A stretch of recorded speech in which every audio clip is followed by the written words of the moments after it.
série de vidéos YouTube. Bon, on va voir si notre ami, l'IA Powerlift, on va voir si sa vidéo est intéressante, si on apprend des choses.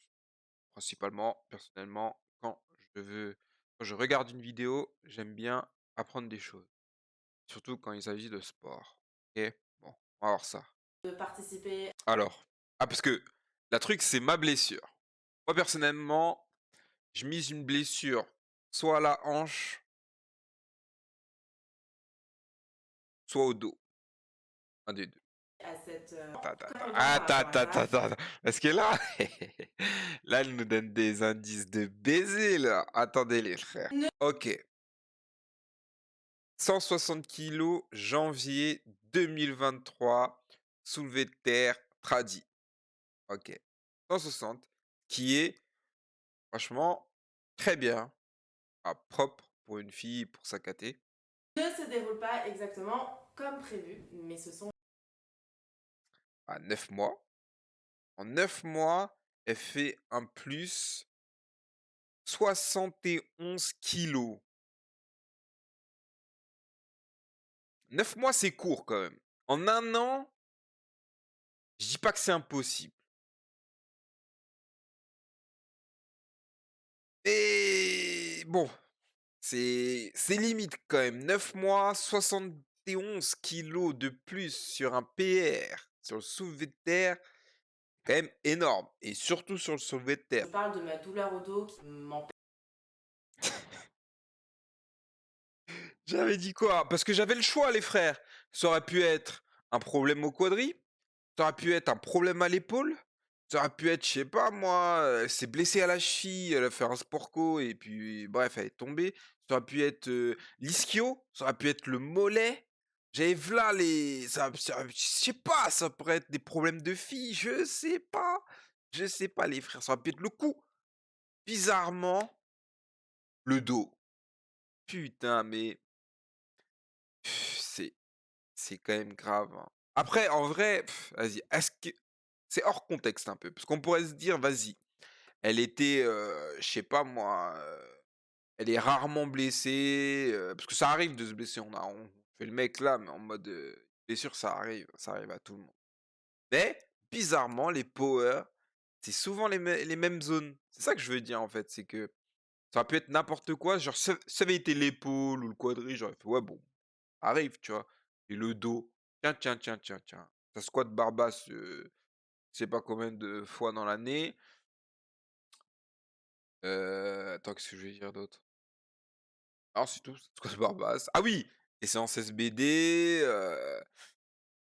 non, les gens, c'est franchement, moi, ça ne m'étonne pas. Beaucoup mieux, c'est vraiment hyper localisé. Et j'ai aussi encore un petit truc avec ma sacroiliaque. Voilà, donc ces deux-là combinés. Putain, si elle avait des trainings, elle aurait pas mal au dos, pas mal à la hanche. Ah non, beh oui! Faites des box squats, hein, essayez de varier, les cycles de barre haute, barre basse. Faites un renforcement, spécifique sur la chaîne postérieure, hein, avec un volume, assez important mais maîtrisé et programmé surtout, hein. Beaucoup de reverse hyper, hein, pour les power, ça vous fera du bien, sur votre chaîne postérieure. Qu'est-ce qu'il y a? Jachère, il y a d'autres? Un peu de tout, hein, on peut faire beaucoup de choses. Si c'est fait intelligemment, on peut faire beaucoup de choses et éviter ce genre de blessures. Bon, Font que je n'ai pas de deadlift, je continuais le squat et j'avais en fait pour ordre de respecter une échelle de douleur. Donc en fait, il me donnait un RPE ou une target au niveau des poids, mais je devais. alors, j'espère que ce qu'elle montre là, c'est pas ce qu'elle a fait pendant sa pause. Parce que les frérots, c'est complètement con. Tu une hernie, tu squattes barre basse. Frérot, fais autre chose. Fais, je sais pas moi, pause squat. Et il y a il y a un protocole qui est pas mal pour les douleurs, soit aux lombaires, hanches et tout. C'est genre 7 secondes excentriques, contre la descente pendant 7 secondes. Tu fais une pause de 10 secondes en bas. C'est très léger, hein, genre tu peux mettre 40 kilos, hein, tu peux mettre 40 kilos et tu contrôles, enfin, tu fais la pause en bas, 10 secondes et après tu peux faire ça sur des séries entre 6 et 10, pas plus et ça peut te faire énormément de bien au lombaire. Voilà, petit tips. Quand même respecter cette intensité de douleur qui ne devait jamais dépasser 3 sur 10. Donc du coup, j'ai commencé par du rack pull, ensuite j'ai fait partir des blocs, et là j'ai une séance bloc Ça, c'est intelligent ça. Ah ça, c'est bien. à partir des blocs et une séance full deadlift depuis le sol où j'ai réussi à remonter à 170 sans aucune douleur. Aujourd'hui j'ai encore... N'arrêtez pas de vous entraîner du jour au lendemain comme ça parce que... Quand on dit range of motion, c'est l'amplitude. 6 pour les non-bilingues. Ah, force à vous. Ah, mais des vidéos en 4K. Ah, ça pèse, hein? Hein? vous avez une douleur et faites ce que vous êtes capable de faire en fait au mieux par rapport à ça en respectant un certain seuil de douleur. Du coup hier par exemple j'ai fait grave une bonne séance, je suis vraiment super contente, j'ai squat 180 kg sans aucune douleur et en me sentant vraiment plutôt bien sous la barre. J'ai deadlift 3x3, enfin depuis les blocs j'ai deadlift 3x3 à 160. Mais en vrai, elle gagne quoi, elle, sur ses championnats, je crois? Rien de fou, hein. Je pense qu'elle gagne surtout en notoriété et après du coup ça lui amène des clients et puis voilà quoi. Réhab, donc au-delà du fait qu'on ait réintroduit les mouvements comme on peut en voir souvent. Et le truc c'est que voilà, le footballeur ça va souvent être des problèmes au niveau des genoux, au niveau des chevilles, au niveau des ligaments, au niveau des tendons. Le tennisman ça va être souvent des tendinites au niveau de l'épaule parce qu'il fait des mouvements répétitifs avec toujours le même bras, avec toujours la même épaule. Chaque sport a sa problématique, a un peu son... Oui, elle a raison, c'est vrai.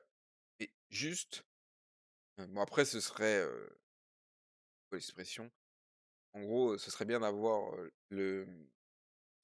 au carnet, genre si tu t'es déjà blessé ou si tu es une athlète qui est pardon, qui est souvent, sujet à des blessures tout simplement. Pour voir si c'est vraiment il y a un problème ou non.